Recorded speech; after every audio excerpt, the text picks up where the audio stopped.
the model that was set by the lies about Brexit, or even the ignorance, it's difficult to know the difference, are now coming home to roost. You can ignore the evidence of your eyes and ears, but you can't make it go away. You can't change reality.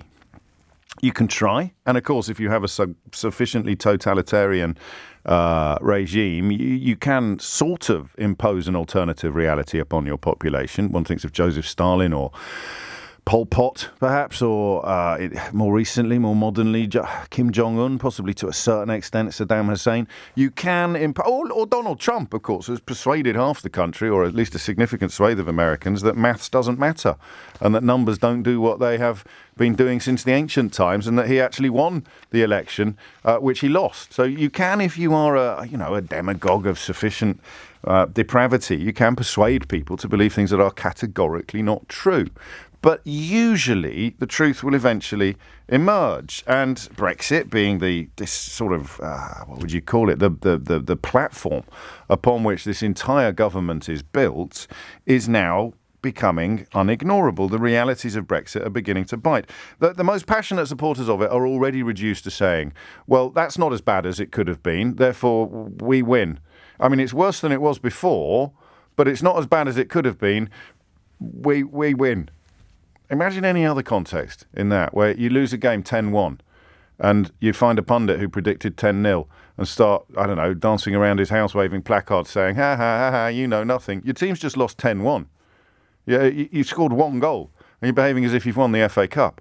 Oh, that's still a bit close to the bone, that actually. Oh, I wonder when I'll get over that. When will that wound heal, I wonder? Probably never. If you don't know what I'm talking about, now's not the time. But it is insane, isn't it? The way in which people now are arguing. There you go. You know, you can still eat. I'm not eating grass.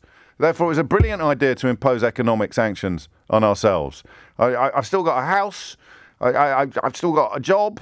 And we've got the biggest cost of living crisis since records began on our doorstep. But hey-ho, I'm not eating grass. So Brexit was a brilliant idea. Until, of course, the Public Accounts Committee come along and pull even that rug from under your feet. Because UK firms have been hit by increased costs, paperwork and border delays as a direct consequence of Brexit. In fact, the Public Accounts Committee, which I would remind you is made up of MPs from all parties, has essentially said that the only impact they can find is negative. The warning is also there that things could worsen, okay? Could, crucial word, things could worsen. Doesn't mean they will. And then if they don't, that's not a win because they've already worsened. So things have got worse and they could get even worse. If at some point subsequent to now they don't get even worse, you don't come back and say, well, they got worse, but they didn't get even worse. Therefore, it was a good idea to do the thing that made things worse. 11 minutes after 10, and I can't believe I still need to explain this stuff. And of course, here's the exact quote, the only detectable impact so far is increased costs, paperwork and border delays. And that, of course, is exclusively on trade. You find lots of other impacts if you're looking at labour shortages everywhere from lorry drivers to the NHS. And the problem, of course, is that they either lied to you or they genuinely didn't understand what it was that they were saying, which makes the appointment yesterday of Jacob Rees-Mogg as the Minister for Brexit Opportunities and something with the acronym GE, Government Efficiency, which, yeah, come on. We're all schoolboys, really, aren't we? It makes him the official Minister for Bogies.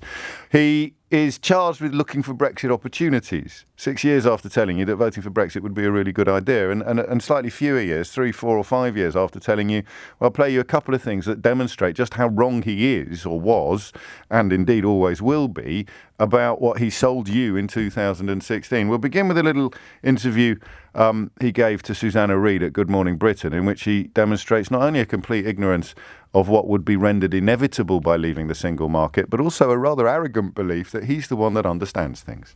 In 2017, 44% of UK exports went to the EU. 53% of all UK imports came from the EU. New trade deals with other countries will take years to sign.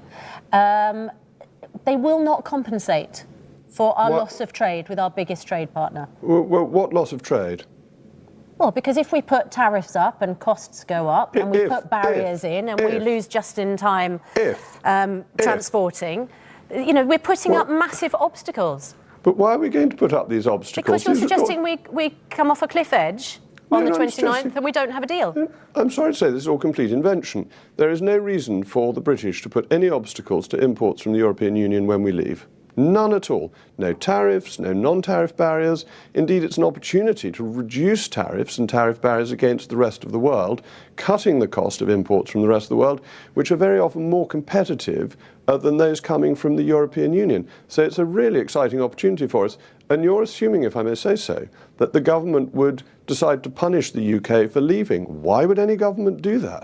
I think, to be fair, he doesn't understand. I don't think he's lying. He just doesn't understand what he's talking about, which makes his promotion to Minister for Brexit Opportunities a couple of years after he got everything wrong in that interview that you just heard even more remarkable and yet at the same time typical. So a sort of perfect reflection of where we are as a country. Here is a bloke, because every time he said if, that's now become when. So if that's all now happened, and he said it wouldn't happen, so how on earth can he still be selling the thing that he said wouldn't cause the things that it has now caused? It's a complete mystery. And then, of course, there's Northern Ireland. Now, if you've read the Good Friday Agreement, it is impossible to come away from that document not understanding that you need regulatory alignment on both sides of the invisible Irish border. Otherwise, you will need a border in the Irish Sea.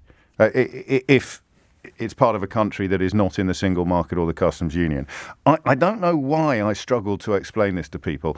I think I underestimated how desperate they were to believe things that weren't true. So the fact that the actual words regulatory alignment don't appear in the Good Friday Agreement means that people could say, well, the Good Friday Agreement doesn't insist upon regulatory alignment. They could say that right up until the point that we put a border in the Irish Sea because there needs to be regulatory alignment on the island of Ireland. Now, I understood that pretty early on. You understood that pretty early on, unless you were swallowing the gristle and the gammon that was being served up to you by these people. Jacob Rees-Mogg probably still doesn't understand it, as he demonstrated in an interview with one of Britain's best-loved broadcasters. Talking about the withdrawal agreement, Yes. It is a Remainers Brexit. What does that mean? It means that it's shadowing membership of the European Union. It's half in, half out. That it would tie us into the common external tariff. It would tie us in via Northern Ireland to the EU's rule book in vast swathes of activity. And when people warned that the Good Friday Agreement would render that inevitable, why do you think they were dismissed? Because it doesn't. So regulatory alignment isn't in the Good Friday Agreement? No, it isn't. Okay. It is. No, it isn't. It's not a matter of the Good Friday Agreement. The Good Friday Agreement wasn't considering those sorts of issues. You don't think the Good Friday Agreement insists on regulatory alignment on both sides of the Irish border? No, it doesn't. I love the laugh. You've got to admire his chutzpah, if that's the correct word to use. And that's why I don't think he's actually lying when he says that stuff. I think he is just, spectacularly ignorant, because as we have subsequently discovered, safeguarding regulatory alignment on the island of Ireland was an absolute prerequisite of the Good Friday Agreement. But because if you did, a Google search for the actual words regulatory alignment, you could somehow, before reality bit, you could somehow claim that it wasn't a prerequisite.